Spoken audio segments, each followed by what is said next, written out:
Friday, we give every single thing from air tickets powered by Lufthansa Group, that is Brussels Airlines, return tickets to Europe. And this month, we are doing it big because it's the grand finale. We're giving away a business class ticket to a destination of your choice to Europe. Business class, yes, return, as in ya kuenda na ya kurudi, right? And of course, we're going to be giving away suitcases from Samsonite. So it does not get better than that when it comes to travel and luxury. You only think about quality you can trust, and that is Samsonite. And we'll be giving away a Total fuel voucher, Total Energies fuel voucher worth 25,000 shillings. Hiyo ni ya kuenda kwenye ushago na kurudi as many times as you want, and so much more. We have meal vouchers from Barista & Co.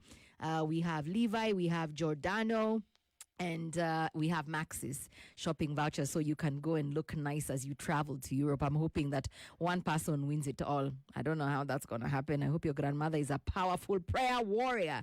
But yes, Wellness Wednesday, and we have the pleasure of having in studio today Stephen Ogutu. He's a registered clinical officer, and he works at Marie Stopes, Kenya. And when you think about reproductive health in our country, you cannot not talk about their facility. And this is not a paid ad, so we're not going to focus on the facility. Today, we're talking about why we are seeing rising cases of fibroids. What are fibroids? Why so rampant? Why out of 5 women, Stephen, 3 of them are going through an issue with fibroids? Small ones, big ones, multiple ones, and we want first to find out what are fibroids. My name is Yolanda Mulwa, by the way. Yes, as you've been saying, my name's Stephen Ouma Ogutu. You've added that one. That one is my grandfather's name, and we use it as a family name. Yes.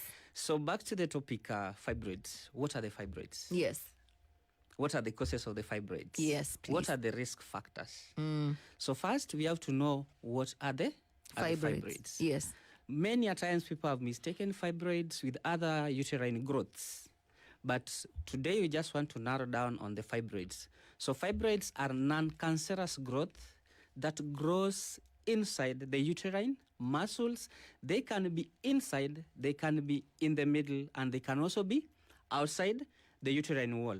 So depends with the location of the fibroids. They also have the names depending with the locations. Yes. And one we have subserosal, we have intramural, yes, we have cervical fibroids. So the names are generated based on the location of the fibroids.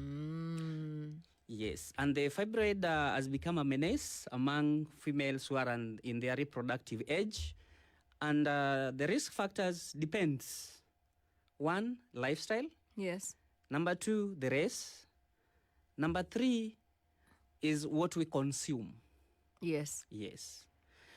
If I'll narrow down on the lifestyle, because we're basically talking on the females. Yes, please. There are some other environmental chemicals, especially the air relaxants. So someone might ask you, how does an air relaxant is related to a fibroid? Yes, please. Some of the cosmetics that females use, first they break the scalp. And scalp, there is also a blood circulation.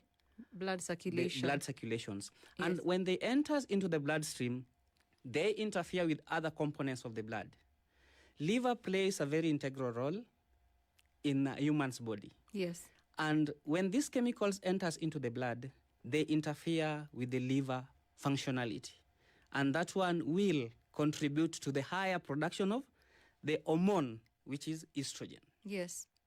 And currently a lot of studies has been done. Yeah. What is the cause of but not enough. Yes, but not enough, yes. Yeah, not enough studies. I know that I've spoken to a doctor who is in clinical research, a friend of mine, Dr. Charity. She works for the Moi Teaching and Referral Hospital. Yes. And I always ask her, why don't we have enough money towards research on some of these reproductive issues that specifically affect women? Yes. And she says, we have cancers that are far more prominent and a menace. We have, what is it called? We have HIV, we have tuberculosis, so in the grander scheme of things, the fibroids kind of take a backseat, which is very unfair. A human being is now flying to the moon. Yes. But you do not know, or you don't have a permanent solution to fibrosis unless it is surgery. And in some rare cases, extreme cases, a total hysterectomy, which is removing of the whole uterus. Yes. Yes. Go ahead. Sorry, I cut you short. Yes, that's a very good insight. Why? Why? A lot of research has been done, including our country, one of our big hospitals, that is Kenyatta Hospital.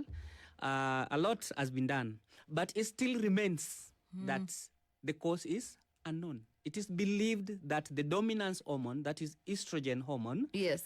that is what causes the growth. But medically, we say the cause is idiopathic. Idiopathic means unknown. Yes. Yes. But it is believed. Yes. But the original cause is Yes. not yet established. But how can we maneuver through these researches which has been done? One, health education. Health education. Our diet. What kind of diet should we take? Yes. We tend too much to take I once was in a conversation where we were saying if you go to Western countries, they waste money to buy vegetables, but us, we waste money to buy KFC. Yes. We cry for KFC, but with them, they cry for vegetables. We say fast food. Let's not narrow down to a brand. I do not want a lawsuit. This show has already been enough trouble Yes. as it is. Yes. Go ahead. Yes. So there are food products, when they are consumed by females, they Yes. tend to facilitate. Yeah. They are hormonal They are disruptors. hormonal disruptors. Yes. One of them, refined sugars. Yes. High foods, highly refined carbohydrates. These foods tends to facilitate the estrogen's levels. Yes. The red meat. We are not saying you don't eat the red meat, but what we are saying, control the amount you consume. I want you to put a pin on it. I have been battling anemia for 2 years now, and I was very mortified and shocked. In fact, when I first discovered in a hospital that I had anemia, I said, how do I have anemia? That is, umenitukana ni kama kwa shakwa ama marasmus. Yes. And I was asked to eat red meat. And I asked, you're the same ones who keep telling us that this meat is carcinogenic. Yes. Now you're telling me, because I had stopped eating red meat. Mimi ni mkamba, tunapenda sana mbuzi, Yes. dopa. No, anyway, si ndoba. Ndoba ni ule, nini crossbreed wa mbuzi na sheep. We eat dopa, we eat chicken, we eat everything else except beef. Now you're coming again to tell us we can come back and eat the same beef. Yes. Or control it rather. You are advised to take red meat. But what type of red meat? What component of it? Yes. The lean meat. Normally, what is encouraged is the liver. If you compare the iron levels in liver and the lean, there's a difference. Yes. So we encourage foods rich in iron. In iron. And it is not only red meat. Yeah. There are also vegetables which are rich in Iron. ions. Yes. There are also white meat which are rich in Iron. So what type of foods are we consuming, or what type of foods are our women consuming? Yes. If you consume a lot of sugar, I always ask this question, what is the importance of sugar in the human body? No, it's just for kujifurahisha. Ni utamu wa mdomo. Ni mchezo wa nini? Wa taste buds. It doesn't add any value into the human system. Rather than it adds more harm than good. Yes. We'll narrow down to the obesity. If you look at the obesity and sugar levels, they are marrying each other. And obesity is one of the risk factors of fibroid. Yes. Those who are obese, they tend to have high insulin levels. Yes. And as the insulins are produced in higher amount, they tend to interfere with the liver synthesis. And with that, they'll tend to promote estrogen, the hormone we had said. And once the estrogen takes dominancy, everything in that area is happily growing. Yeah. Yes. Do you know the reason why black women are at a higher risk of getting fibroids? Is it known? Does science have an answer for that? And whether it's hereditary as well, because I understand is hereditary. Yes, the black women, the science has not come up with a conclusive answer about it. Yes. But hereditary to means your mother had it. Yes. You have a chance of Getting having it. It is not a must. Yes. You have it, Yeah. but I'm more likely you to. are more likely to Yes. have it. That is what we mean by hereditary. Yes. Yes. But for someone who's listening to the show and they've never heard about fibroids, they are curious. What do fibroids feed on when they're in your body? What are the symptoms and what are the effects of having fibroids in your body? Like to a woman, how long should a woman's menses be for? And how do the fibroids affect your day-to-day reproductive health? That is a very nice question. But to start with, Yes. there are a lot of women outside here who are working with fibroids unknowingly. Yes. Not unless they stepped into an hospital setup. After an ultrasound, she's being told you have Fibroids. fibroids. And she's surprised. She'll tell you, daktari, mimi sina shida yoyote. Hii imetoka? Wapi? Imetoka wapi? And that is the time she's realizing that she has been having this thing for a long time. Yes. And you've also asked a question that what are the symptoms? How will one know? How will this also hinder you from performing your daily duties? Yes. We have stages of the fibroids. Stage 1, stage 2, stage 3, and stage 4. These stages are classified based on the sizes. Yes. So it reaches a stage whereby these fibroids are making you not to perform your normal duties as usual. Yes. One of the symptoms which will happen, if your menses used to be 5 days, it will prolong, which is if menses are going beyond 7 days, now we call it abnormal uterine bleeding. Yes. But it is not only during menses. You're not on your periods. You're not expecting at any time soon, but you are bleeding in between. Yes. There must be a cause of that bleeding. It is not normal for a woman to bleed when she's not on her menses. On her menses. Not unless there is something somewhere. So one of the symptoms is either bleeding in between the periods or prolonged Bleeding. and also heavy Bleeding. Number 2, pain during periods. It is not usual for a woman to have severe pains during. They are normal. I love that you've said that because it's such a controversial topic. And I'm going to quote my boss. My boss is called Jacinta. Yes. And Jacinta told me this week, Yolanda, pain is not a lifestyle. And we are almost conditioned to imagine that pain is a lifestyle. Yes. And women are told that since they're little. Oh, you're a woman, mama. The pain that awaits you is a lot. So please, because this should be a bite. A woman should not have pain during her period. period. Yeah. Yes. So Full stop. Full stop. Not and if but or. Yes. Full stop. Yes. You should not. Maybe some level of discomfort, but Yes. certainly not pain. Certainly not pain. So when you do have pain, there must be an underlying problem. issue. Yes. There must be an underlying issue. Yes. Must. There must be. And what takes people to the hospital is Pain. pain. Wow. Not any other thing but Pain. pain. Leave the accident issues. But what takes almost 80% of patients to the hospital is pain. Yes. It reaches a level whereby one cannot persevere that pain. Yeah. Do fibroids affect your ability to conceive? Yes. And should you conceive with fibroids? Do they also, pose any form of risk to the unborn child? Maybe the pregnancy's growth and health, overall health of the pregnancy? Yes. And progression also? Yes. So fibroid is a one contributor of infertility. Yes. To a woman. Now depends with where is the fibroid growing. The location again. The location. Yeah. Number 2, you've asked, can it lead to loss of unborn child? Yes. Yes, it can. Which is called miscarriage. Yes. For a fetus or a child to develop in the uterus, there must be area of an attachment.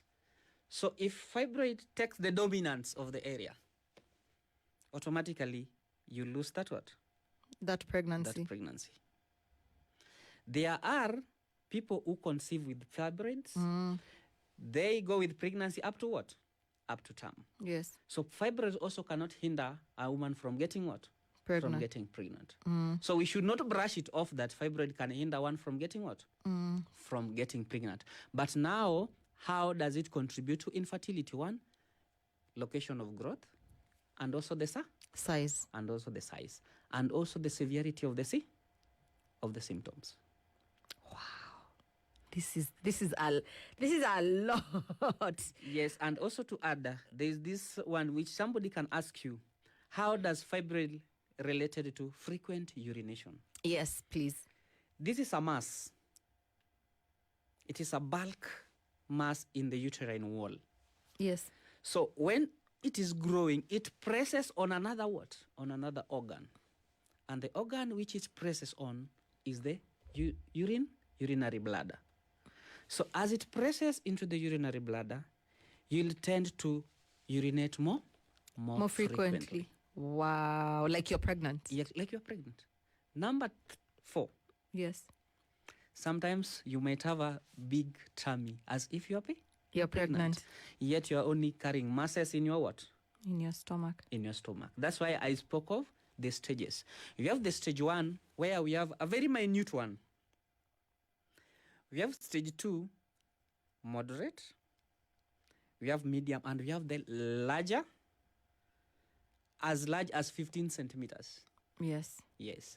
And many a times, sometimes during cesarean section, to some women, you might find the fibroid is more of same weight with the baby. Yeah. A big mass. So remember, someone who is not pregnant having that mass in the uterine cavity. Yeah. Does it also bring about other complications like backaches because you're carrying weight? Yes, it does. Yeah, you're carrying weight. Do you have backache? Do you have pain outside of the times that you're bleeding? You're on your menses? Yes, you tend to have pain outside the menstruation period. Yes. You'll tend to have pain during that time. Oh my goodness. So we're going to breathe in a little. We're going to listen to a song, Miguel featuring Kendrick Lamar, How Many Drinks. I should have thought about our conversation when I was doing the playlist. It's okay. It's already here. We're going to listen to it. But when we come back, someone says on X, they're taking notes. By the way, this was a conversation that was requested for by one of our listeners. He DM'd me and I sat with my producer, showed him the message. Their wife was admitted, I think last week.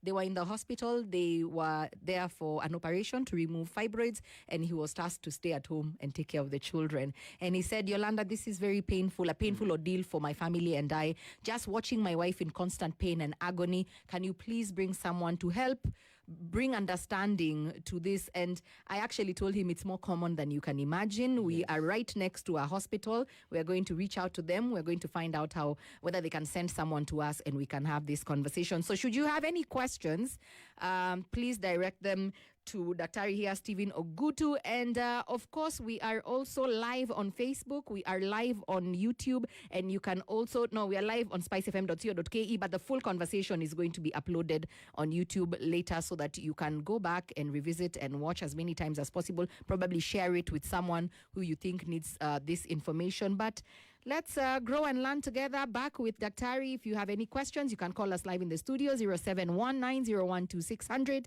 We have a short code. It is free of charge. It is also private. No one else gets to see your messages except myself and my producer in the studio. 40127. You can ask your private questions there. Or you can go to the socials at SpiceFM KE and at Yolanda Mulwa. Talk to us. Doesn't this sound like some crazy madness? This is what women go through. Can you imagine? I'm just sitting here doing this show and I'm here bleeding to death. It will never be a fair landscape, in my opinion. Yeah. Back in a few with the doctor.